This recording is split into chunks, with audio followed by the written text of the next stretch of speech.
Mesdames et messieurs, bonjour et bienvenue une nouvelle fois sur la Mundial Sport Channel pour une nouvelle émission consacrée à Wimbledon 2021 sur gazon. Nous avons eu beaucoup de plaisir, mon équipe et moi, à partager cette édition de Jeux sur gazon avec vous Aujourd'hui, nous sommes à la 12e émission. Quel plaisir, on s'est régalé et j'espère que vous aussi de votre côté, vous avez eu le même plaisir que nous.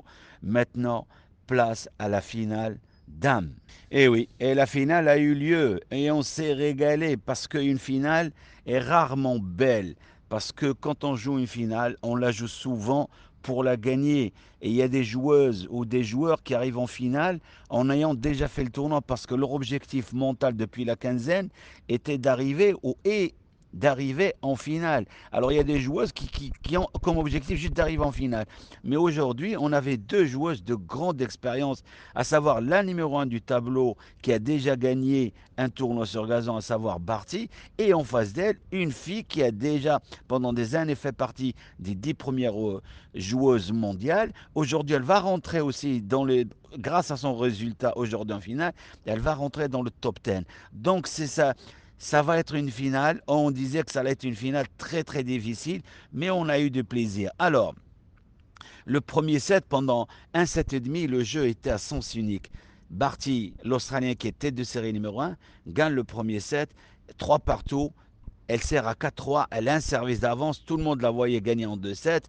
Et à un moment donné, elle a bloqué. Est-ce qu'elle a eu peur de la victoire, comme on disait hier, pour Djokovic et Berrettini, ou tout simplement elle s'est plongée dans le futur en se disant qu'elle allait gagner ce tournoi. Alors, seule elle est capable de nous répondre, mais nous, on peut juste émettre des avis qui nous concernent et qui nous regardent par rapport à notre propre vision du jeu. Mais aujourd'hui, à partir du moment où elle est arrivée à 4-3 avec un service d'avance, on s'était dit, ça y est, le match va être plié en 2 sets. Maintenant, elle a donné confiance à Pliskova qui est revenu et qui a gagné le set pour égaliser à un set partout. Quel match, quelle intensité, c'était un régal. Alors hier, dans la clé des matchs, on parlait beaucoup de la qualité des services des deux joueuses, parce qu'elles font partie des rares joueuses sur le circuit WTA à avoir un service de grande qualité. Juste pour rappel, la Tchèque, elle a gagné aujourd'hui, avant la finale, elle était à 50 aces pendant la quinzaine. C'est quelque chose d'extraordinaire. Ça veut dire qu'elle sert bien, qu'elle maîtrise très bien. Et en plus de cela, elle a un jeu typique joueuse de l'Est, à savoir jouer à plat des deux côtés et frapper la balle de toute vitesse à droite et à gauche.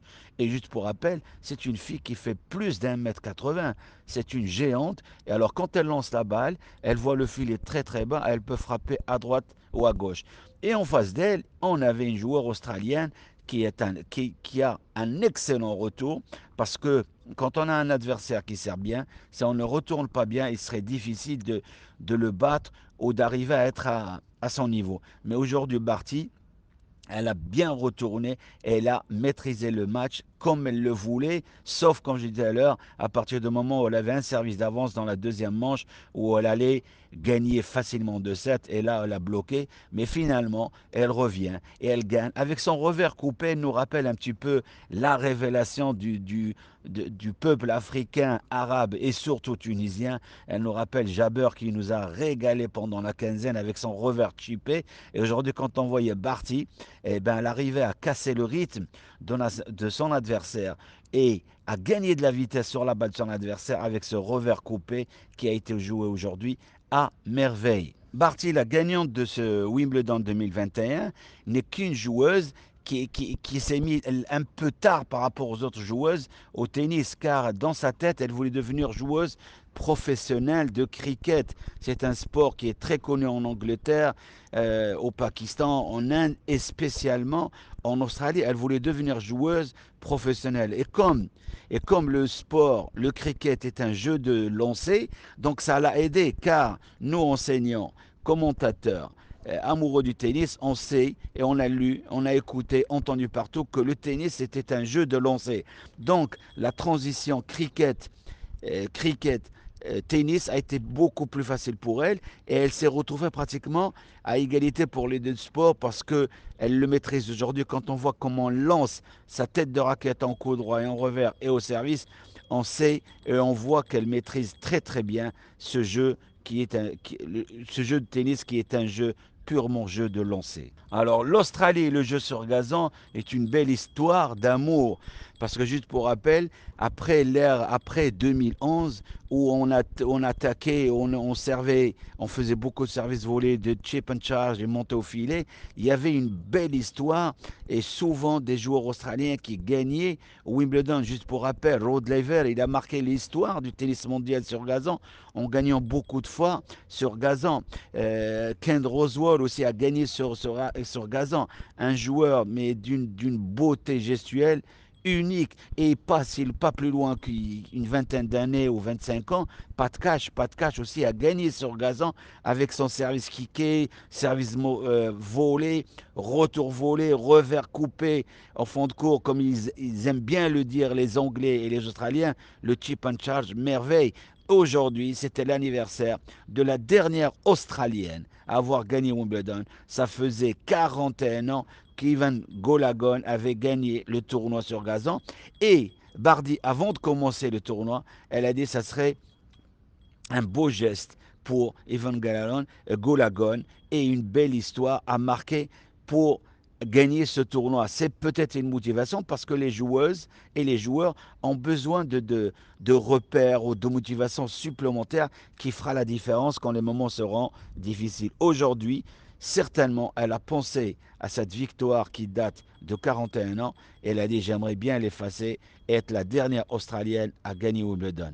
Bravo Barty et bravo aussi Pliskova, sans oublier un grand bravo, un grand chapeau et un bon rappel au beau parcours de la Tunisienne Jabber. Alors demain, place à la finale, messieurs, qui va opposer le grand favori, le Serbe Novak Djokovic, qui a déjà gagné à Wimbledon, qui a déjà gagné plein de tournois du Grand Chelem et qui maîtrise à merveille l'expérience et la gestion de grands événements. En face de lui, Berrettini, l'Italien, qui arrive pour sa première finale d'un grand majeur, d'un tournoi du Grand Chelem. Comment on va jouer cette finale? Est-ce qu'il serait capable d'être à la hauteur? Et bien sûr, on peut lui faire confiance parce qu'on n'arrive pas en finale de Wimbledon par hasard. Mais espérons-le, espérons qu'il ne jouera pas la finale le soir même. Parce que souvent, quand on arrive en finale, soit on l'a déjà joué, soit on n'a pas l'expérience, on se dit l'objectif était juste d'arriver en finale, ou soit on arrive parce qu'on est un champion qui va gagner ce grand chelem et on gagne le tournoi. Mais en face de lui, c'est quand même Djokovic. Djokovic, c'est l'expérience. Il va être là, il saura jouer point par point. Et dans sa tête, il a encore ce record pour battre le nombre de victoires en grand chelem qui est détenu par Federer et Nadal. Il en est qu'à un seul. S'il gagne demain, il va égaler le record des grands champions qui ont marqué l'histoire du tennis mondial. Et j'espère que ça ne va pas le bloquer. Mais Djokovic, c'est l'iceberg. Il n'a peur de rien. Il ne se met aucune pression. Hier, en jouant moyen, pour ne pas dire très mal, il a réussi à se qualifier en finale. Donc demain, c'est une autre histoire. Et lui, aussi bien que n'importe qui, pour ne pas dire mieux que n'importe qui au monde, sait que la victoire, ou plutôt la vérité de demain, ne ressemblera jamais à celle de la veille ou d'il y a un an ou 2 ans quand il avait gagné. Car c'est le tenant du titre, Berrettini Djokovic, une finale de rêve. Mesdames et messieurs, merci beaucoup pour votre attention et votre patience. Et je vous donne rendez-vous pour cette belle finale demain sur la Mondial Sport Channel.